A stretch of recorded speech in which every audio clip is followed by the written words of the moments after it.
शरद पवार यांचा 9 तारखेला नागपूर दौरा आहे। राष्ट्रवादीचे नेते सलील देशमुख यांची माहिती विदर्भातील पदाधिकाऱ्यांसोबत बैठक घेणार असल्याची माहिती सध्या समोर येत आहे। ओबीसी सेलने काढलेल्या मंडल यात्रेला शरद पवार हिरवा झेंडा दाखवणार आहेत। राष्ट्रवादीचे नेते सलील देशमुख यांनी या संदर्भात माहिती दिली आहे। शरद पवार यांचा नागपूर दौरा 9 तारखेला ते नागपूरच्या दौऱ्यावर आहेत। राष्ट्रवादीचे नेते सलील देशमुख यांनी या संदर्भात माहिती दिली आहे। विदर्भातील पदाधिकाऱ्यांसोबत बैठक घेणार आहे। ओबीसी सेलने काढलेल्या मंडल यात्रेला शरद पवार हिरवा झेंडा दाखवतील।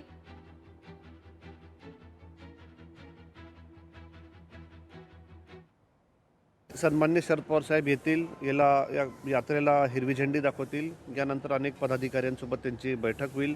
अनेक विदर्भातून लोक येतील, त्यांच्यासोबत त्यांची बैठक होईल। अनेक म्हणजे दरवेळेस पण जसे येतात तर त्या हिशोबाने बरेच विचारवंत, बरेच कवी, लेखक यांच्यासोबत पण सातत्यानं साहित्यिक यांच्यासोबत पण सन्माननीय शरद पवार साहेब आपले एक संबंध ठेवून त्यांच्यासोबत चर्चा त्या ठिकाणी करत असतात। आणि यांच्या माध्यमातून क्रीडापटू असतील, या सगळ्या लोकांसोबत सन्माननीय शरद पवार साहेब एक संवाद दरवेळेस ठेवत असतात। हे आपण सातत्यानं पाहिलं आहे। तर त्याच पद्धतीने त्यांचं त्या ठिकाणी नियोजन असणार आहे आणि पत्रपरिषदेचे पण नियोजन करण्यात आलं आहे। लोकशाही मराठी ऐका, पहा, जागरूक रहा।